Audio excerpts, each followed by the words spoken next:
സാരാനാഥ് വാരാണസിയിൽ നിന്നും ഏകദേശം 10 കിലോമീറ്റർ അകലെ സ്ഥിതി ചെയ്യുന്ന അതിപ്രധാനമായ ബുദ്ധമത തീർത്ഥാടന കേന്ദ്രമാണ് സാരനാഥ്.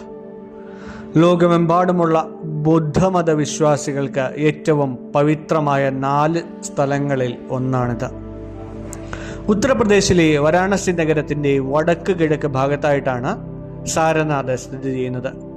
കാശി വിശ്വനാഥ ക്ഷേത്രത്തിൽ നിന്നും ഏകദേശം 10-12 കിലോമീറ്റർ ദൂരമേ ഇവിടേക്കുള്ളൂ.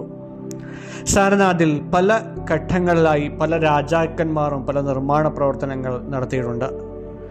BC 3-ാം നൂറ്റാണ്ടിലാണ് അശോക ചക്രവർത്തി ഇവിടുത്തെ പ്രധാന സ്തൂപങ്ങളെല്ലാം നിർമ്മിച്ചതായി കണക്കാക്കുന്നത്. ദാമക് സ്തൂപവും അശോക് സ്തംഭവുമെല്ലാം.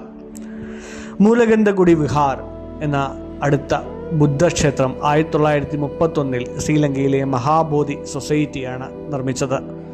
ഇതിനോടനുബന്ധിച്ച് തന്നെ പല ചെറിയ ചെറിയ ബുദ്ധ വിഹാര ക്ഷേത്രങ്ങളും ഇവിടെ ഉണ്ട്. ആദ്യ പ്രബോധനം, അതായത് ധർമ്മചക്ര പ്രവർത്തനം നടത്തിയത് ഇവിടെയാണ്. ബോധഗയയിൽ വെച്ച് ബുദ്ധന് ജ്ഞാനോദയം ലഭിച്ച ശേഷം ബുദ്ധ ഭഗവാൻ തൻ്റെ ആദ്യത്തെ 5 ശിഷ്യന്മാർക്ക് പ്രബോധനം, അതായത് പ്രസംഗം നൽകിയത് സാരനാഥിലെ ഈ മാനുകളുള്ള ഈ പാർക്കിൽ വെച്ചായിട്ടായിരുന്നു. ഈ സംഭവത്തെ ധർമ്മചക്ര പ്രവർത്തനം എന്ന് വിളിക്കുന്നു. ബുദ്ധമതത്തിലെ സംഘം അഥവാ ശിഷ്യ സമൂഹം രൂപം കൊണ്ടതും ഇവിടെ വച്ചാണ്.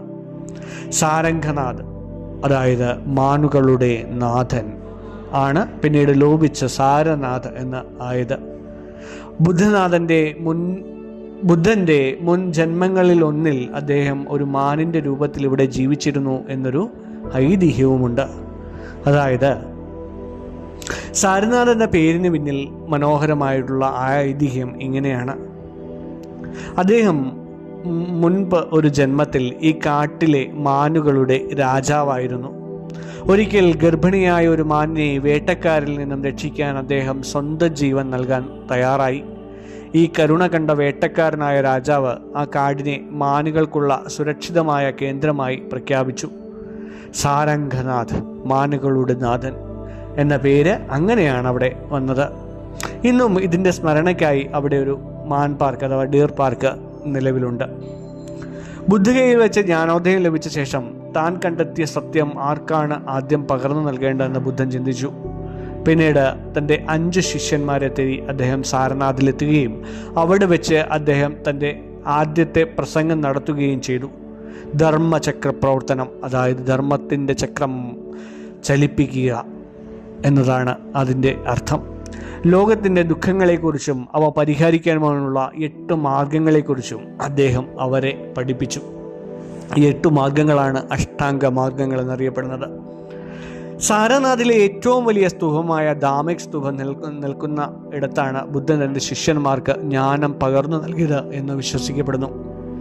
ബുദ്ധൻ വായുവിൽ ഉയർന്നു നിന്ന് തൻ്റെ പ്രബോധനം നൽകിയ സ്ഥലം ആണ് ഇത് എന്ന് ഐതിഹ്യങ്ങൾ പറയുന്നു.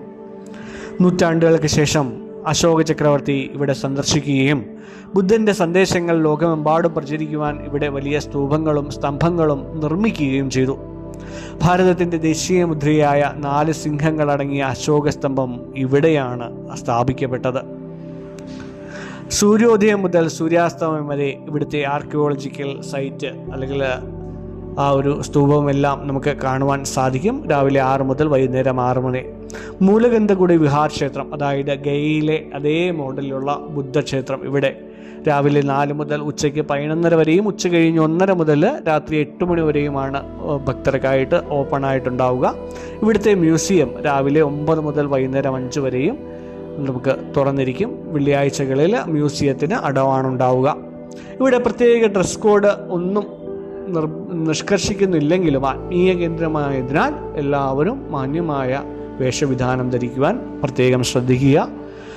വാരാണസി ജംഗ്ഷനാണ് പ്രധാന റെയിൽവേ സ്റ്റേഷൻ എങ്കിൽ കൂടിയും ഇവിടെ സാരനാഥ് എന്ന പേരിൽ ചെറിയൊരു റെയിൽവേ സ്റ്റേഷൻ ഇവിടെ അടുത്ത് തന്നെയുണ്ട്. വാരാണസി നഗരത്തിൽ നിന്നും ധാരാളം ഓട്ടോറിക്ഷകളും ബസ്സുകളും എല്ലാം സാരനാഥിലേക്ക് സർവീസ് നടത്തുന്നുണ്ട്. വിമാനത്താവളത്തിൽ നിന്ന് ഏകദേശം ഒരു 25-30 കിലോമീറ്റർ ദൂരമാണ് നമുക്ക് ഈ ക്ഷേത്രത്തിലേക്ക് അല്ലെങ്കിൽ ഈ സാരനാഥ് സൈറ്റിലേക്ക് ഉണ്ടാവുക. ഇവിടുത്തെ പ്രധാന ഒരു പ്രത്യേകതകൾ എന്നുള്ളത് ഇവിടുത്തെ ദാമക് സ്തൂപമാണ്. അതായത് ബുദ്ധൻ പ്രസംഗിച്ച സ്ഥലം കൃത്യമായി ഉള്ള സ്ഥലം ഇതായിട്ടാണ് കണക്കാക്കപ്പെടുന്നത്. അവിടെ ഒരു ധാമിക് സ്തൂപം തന്നെയുണ്ട്. ധാമിക് സ്തൂപം എല്ലാവർക്കും കേട്ടിട്ടുള്ളതാണ്. ദെൻ അശോക സ്തംഭം, ഇന്ത്യയുടെ ദേശീയ മുദ്രയായ 4 സിംഹങ്ങൾ ഇതിൽ നിന്നാണ് എടുത്തിട്ടുള്ളത്. അശോക ചക്രവർത്തിയുടെ സ്ഥാപിച്ചതായിരുന്നു. ആ ഏരിയകളെല്ലാം പിന്നീട് തകർക്കുകയോ അല്ലെങ്കിൽ തകരുകയോ ചെയ്തിട്ടുണ്ട്. അതിൽ നിന്നെല്ലാം ഇതിൽ ആർക്കിയോളജിക്കൽ സർവേ ഓഫ് ഇന്ത്യയുടെ കീഴിലുള്ള മ്യൂസിയത്തിലാണ് അവയിപ്പം നമ്മൾ വെച്ചിരിക്കുന്നത്. അതുപോലെ തന്നെ മൂലകന്തുകട് വിഹാർ ക്ഷേത്രം, അതായത് പുരാതനമായിട്ട് അല്ലെങ്കിൽ ആ പുരാതന ഗയാ ക്ഷേത്രവുമായിട്ട് സാമ്യമുള്ള രീതിയിൽ തന്നെ പണിതിരിക്കുന്ന ഈ ക്ഷേത്രം ഇതിനോട് അടുത്ത് തന്നെയാണ്. ആ ക്ഷേത്രവും ഇവിടെ അടുത്ത് തന്നെയാണ് നമുക്ക് കാണുവാൻ സാധിക്കുന്നത്. അവിടെ മനോഹരമായ ചുവർച്ചിത്രങ്ങളെല്ലാം നമുക്ക് സന്ദർശിക്കുവാൻ സാധിക്കുന്നതാണ്. അപ്പോൾ നമുക്ക് ഏവർക്കും സാരനാഥ് സന്ദർശിക്കാം.